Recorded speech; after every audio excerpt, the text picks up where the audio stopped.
Wanted to do a quick comparison video of two 22 long rifle suppressors that we made. This is a print file I got off the internet. I know a lot of you guys might be tempted to just grab a print file and print a suppressor, but there's some legalities to making these. And I have an FFL 0702, so I legally manufacture suppressors. So if you don't have that, you'll need to obtain a Form 1 in the United States to make these. If you're in one of the European countries where you can make these at your leisure, then you don't have to worry about that. But so I just want to put that out there. Don't just grab a print file and print it and start making a suppressor, because you might get yourself in trouble. That out of the way, this is a print that I've hardened. This suppressor put a lot of rounds through. And December, towards the end of December, the round count in the logbook was 22,000, so it's had a lot of rounds through it. Still shoots good. This one's brand new. I think I fired it twice today. Sound suppression is okay, but it's it's not rigid. When you fire this suppressor, it tends to wobble in kind of a circle, because the gas expanding down this tube inside it causes it to go left and right and up and down, and your accuracy is pretty terrible. So even though a standard 3D printed suppressor might suppress okay, it doesn't necessarily mean it's a good suppressor, because they're very inaccurate. This one has been hardened and stiffened. It is 3D printed, just like all of our suppressors, the 9s, the 300 blackouts, the 308s, all of them. But they're extremely stiff. So I just wanted to do a quick comparison. So I'm going to put this on. I've got a 6-inch steel plate downrange down there. I'm going to see if I can get about 20 rounds on target, and then we'll compare it to this one. Knowing what these have done before in the past, I don't expect good things out of this. So here we go. Okay, 8-inch barreled AR platform, shooting a steel plate. 22 long rifles, supersonic. Here we go.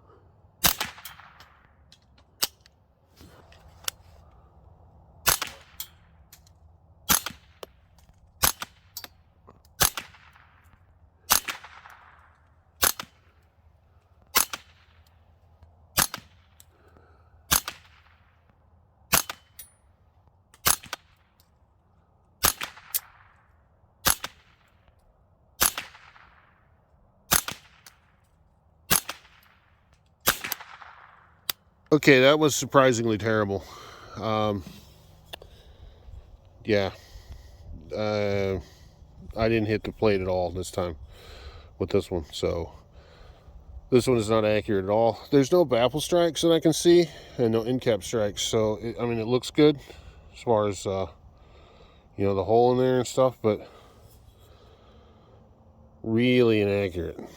So let's try the other one. All right, still 3D printed. This one's been hardened and stiffened, so there's the only metal in it is the thread insert in the back. Let's see how it does. Okay, same 8-inch barrel, AR platform, shooting a 6-inch steel plate.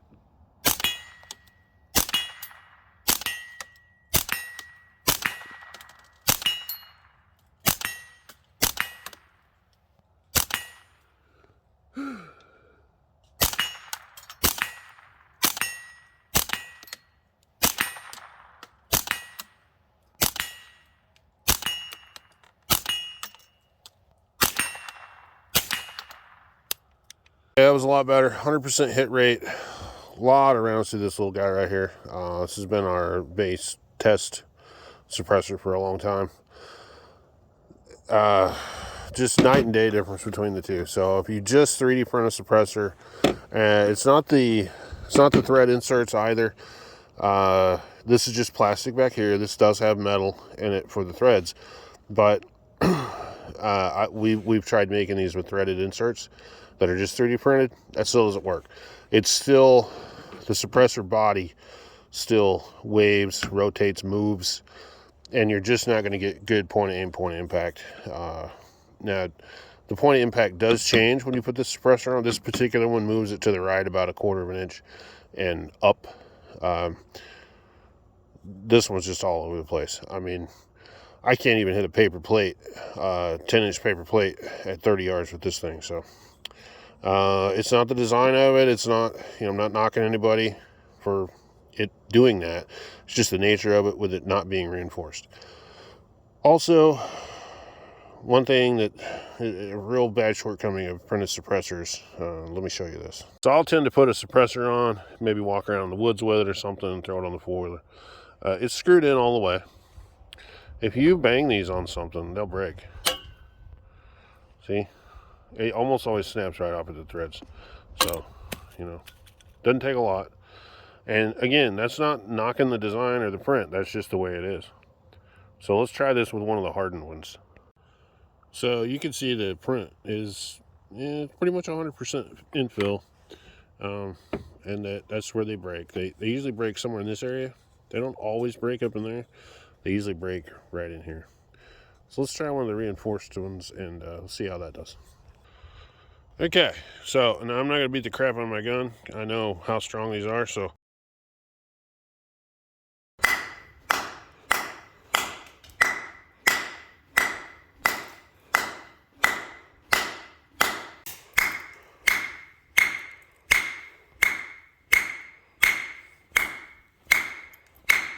I'm just going to whack it a few times.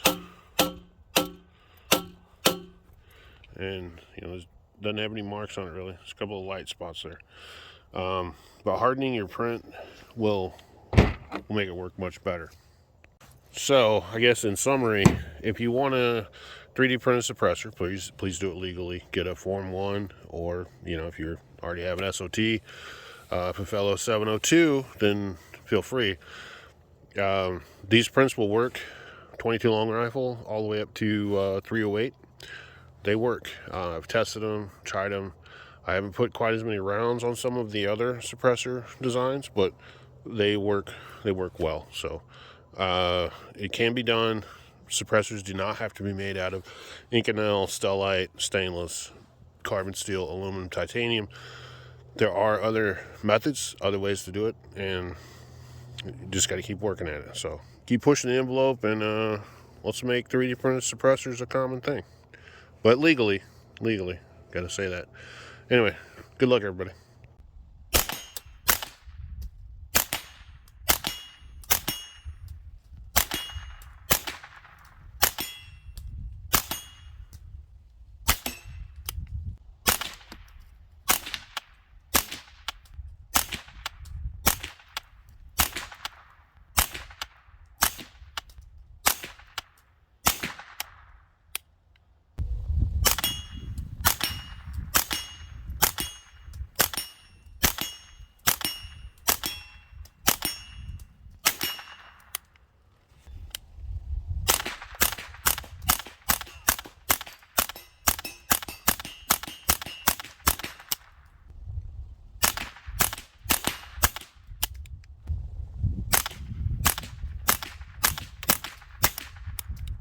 Careful.